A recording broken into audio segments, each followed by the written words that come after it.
Alright, this is Thanos, The End, issue 4 by Jim Starman.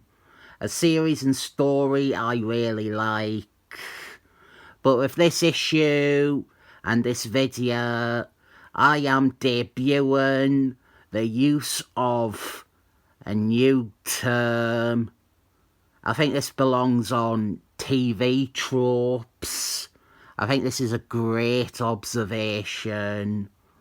Right, this issue and every story by Jim Starman as this. Other writers do it too with their pet characters. But right, this is what should be known as the Starlin point. The bit in the story where all the characters that have been set up, the rest of the universe, everything else, it becomes irrelevant, and it is just a funniest story from this point on. How do you get summit onto TV tropes? If Linkara can get shite on it, I genuinely think some of my criticisms and phrases, with the names corrected maybe, are solid enough to be on TV tropes. I would also love, one day, I would love there to be a Son of Nimrod wiki. I could contribute and reveal all sorts of behind the scenes shit. But I'm not making it. That is fucking egomaniacal. But I seriously do love the possibility of one day having a fan wiki. Our story is, we didn't get to the Starlin point until a few pages in, and regardless of that, I like this issue and think Thanos is well written in it. Our main plotline involves Thanos and the Defenders, pictured here, tracking down the source of a cosmic godman's cosmic god powers, and now they are fighting cosmic god aliens. Fun stuff. And Thanos, I like how Thanos is written. We have built up to Thanos betraying the Defenders, and the great twist is that it doesn't quite happen. He fights alongside them, and from the narration, which is Thanos telling us this story, you see he really does stand with the Defenders, and he doesn't want them to die or out. But when the battle starts going very badly, that is when Thanos betrays them, in a sense. He turns from battle and throws himself into the source, the big super energy that all life and existence in the universe comes from. Thanos becomes one with the source and effectively God with a capital J. We'll get more into that next issue, but at the minute we will treat it like a power-up, which is how we see it used in this. We are not quite at the Starlin point yet, surprisingly, because we still have another subplot to wrap up, and that would be the wonderful Mr. Doom stuff. Mr. Doom, he went on a time travel mission to eliminate Fat Oreo, an Egyptian Oreo who has magic cosmic god powers from the source, like Thanos currently has.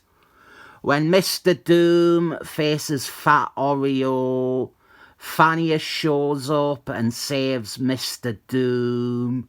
And we have some classic Jim Starman fighting art. He had a very unique way of depicting fights, where it would be a bit like this.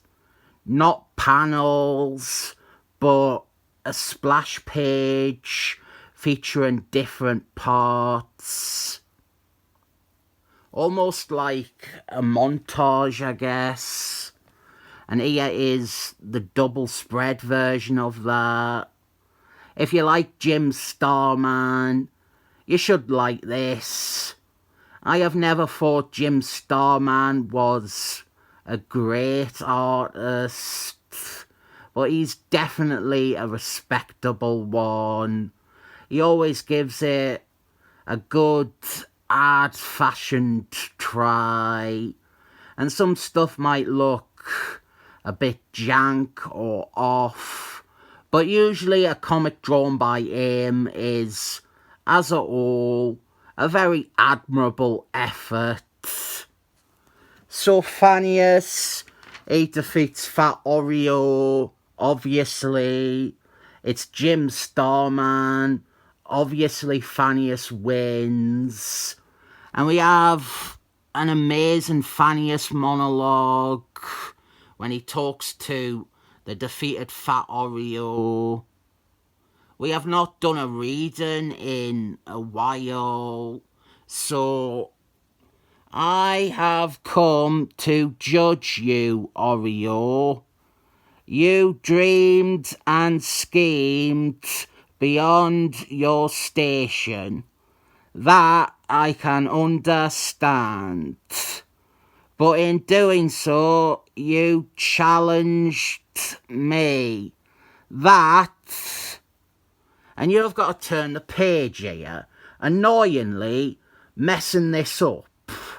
But he says, that I cannot forgive. One of my favourite Thanius lines ever. And I probably should do a video someday about that formatting thing. Needlessly breaking a piece of dialogue up to have it over the top of whatever it cuts away to. Hate it. Anyway, Mr. Doom, he does get a day summit. He destroys the spaceship. And that, my friends, is the Starlin point of this story. Mr. Doom's plotline is over. The Defenders are done with. Thor is still out there, but he really takes a back seat. He's on one page of this issue, and from this point on, it's all about Thanius, and Thanius being perfect. And I say that, but it's good stuff. I consider this the best Thanius story.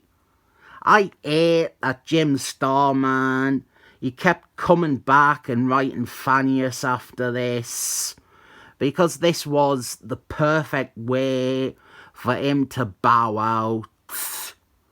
Thanius, he returns to life all the heroes who Fat Oreo killed. And brace yourself for the cosmicness of this next page. We have the almost traditional gathering of the big abstract entities and cosmic deities of the Marvel Universe. They have gathered together to discuss and plan a response to Thanius's acquisition of power. It took Thor so long to convince them to actually do something about Fat Oreo that the threat changed from Fat Oreo to Thanius. Great double page sequence, and it is a sampler of sorts for the double page spreads next issue. I like this, but I speak of the Starlin point, and even in this, a story I love, once it hits the Starlin point, there is somewhat of a decline. I think the problem is that Jim Starman, he writes other characters really well. Mr. Doom, Thor, etc. So when his stories inevitably reach the Starlin point, it's disappointing because we are done with that, and it's just him writing Thanos again. This story is the least decline in quality or outright disappointing instance of the Starlin point. Definitely. So it's 7 thumbs up.